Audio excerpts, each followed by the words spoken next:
And on the broadcast, we still have with us Ms. Lekha Chakraborty.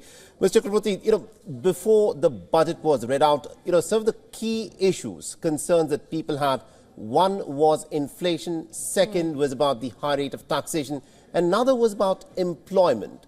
Now, India at this moment is very uniquely positioned because of the demographic dividend that we have. Because for decades, economists would write about India that there would come a time when we would have the demographic dividend which would work for India for the development of the nation. But jobs at this moment have been a key concern.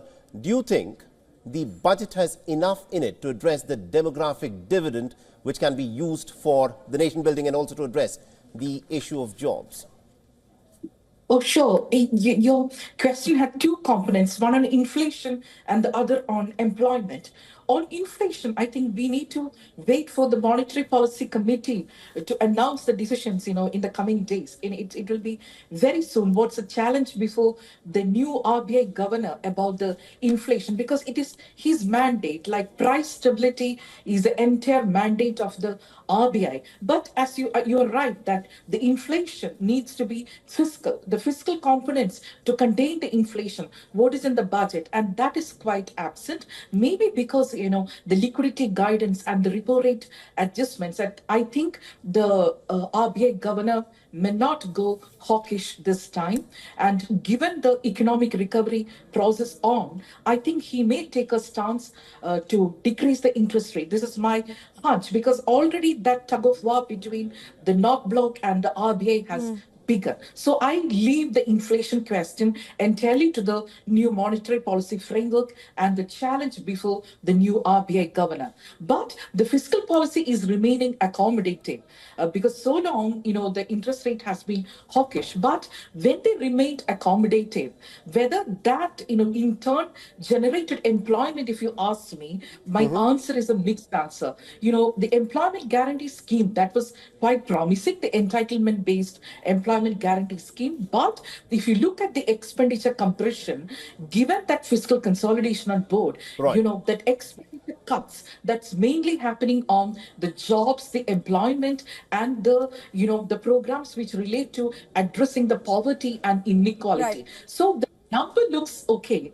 The fiscal arithmetic looks quite okay. Right. But I am concerned about the potential of this budget to create enough employment. Yeah.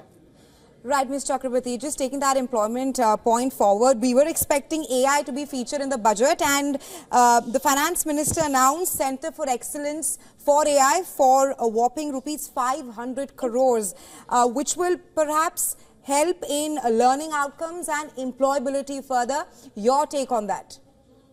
Oh, sure. We were anticipating about the impact of the AI on the labor markets and what's the role of the fiscal policy in tackling that. And we need to identify the sectors or the spaces in which the AI enhance the jobs or AI replace the job. Then, that sectoral question we need to address separately. But given this revolution in the digital infrastructure and moving towards the CBDC, the digital currency, these major innovations in the financial sector will definitely help in tackling these provisions regarding the flexibility of job and tackling the challenges related to the automation and AI.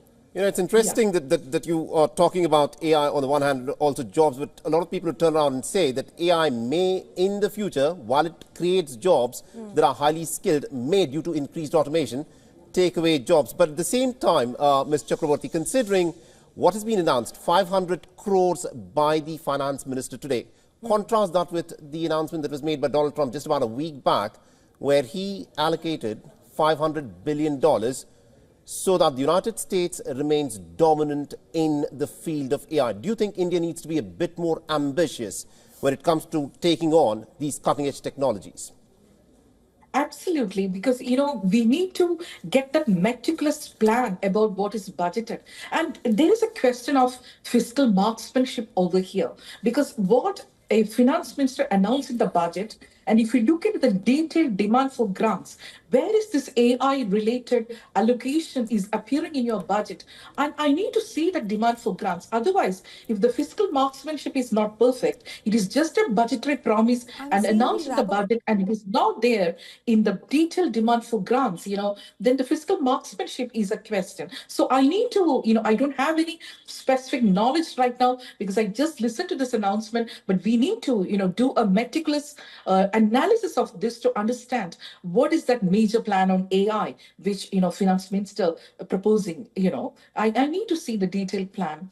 I don't Right. have any specific, knowledge right here, Right. what exactly by the major announcement on AI. Indeed. Right, Ms. Chakrabarti, the poor, young and women were also predominantly featured in the finance minister's budget speech. Talk to us more about, because she also laid a lot of emphasis on Viksit Bharat, and she said that India will achieve that milestone in a span of 5 years. Your take and assessment on that? Oh, sure. The women, when you look into the calculus of consent, the women voters, in retrospect, what government has done for the women, that matters when it comes for the voting calculus. So that gender budgeting framework, and the previous years also, that gender budgeting framework was given with utmost seriousness, like from the beginning of the budget cycle through legally mandated analytical framework, the gender budgeting was promised for the women of this country. So I hope that this public financial management reforms will continue because it is not a freebie. Gender budgeting is not a freebie. So that PFM reform and the emphasis on the gender budget statement, that is quite welcome. But for the youth, I'm very concerned why the youngsters are leaving India, why the jobs are plummeting, why there is no revision in the wages, because the revision in the salaries and wages, that's a major component to increase the disposable income in the hands of the people, because that income tax, that will not make that miraculous impact. So let's wait and see what the eighth pay commission will do regarding the revisions in the salary and the wages, because that's a much awaited policy tool to trigger the disposable income in the hands of the people. So we have to co-read the future pay commission's impact on this. And given the demographic transition in Indian economy with elderly population on hike. Of course, she announced on the budget about the TDS. It is getting doubled for the elderly population, the threshold interest income. But other than that, for the elderly, what is that comprehensive care economy package to address the concerns regarding the life cycle approach when you look into the gender lens, through a gender lens, and for the elderly, that's quite missing. And many states are bearing the brunt of that, that a demographic transition, and the elderly population, they learn to live alone. And yeah. That is a crucial and an important point that you've made, because the society is changing, the demography of India is also changing. We haven't had as many people as we do at this moment, who are at this moment young and working and contributing to the Indian economy. Thank you very much indeed, Ms. Chakrabarti, for joining us with your insights on this budget. You can't make everyone smile on the day of the budget, but I'm pretty sure Nirmala Sitharaman today has put a smile on the faces of a lot of the people of the middle class and also the youth that have been looking at this budget very, very carefully. Absolutely, Saleh, budget for the books. But thanks very much for being with us. And with that, we slip into a very short break. Stay with us. You're watching WION The World.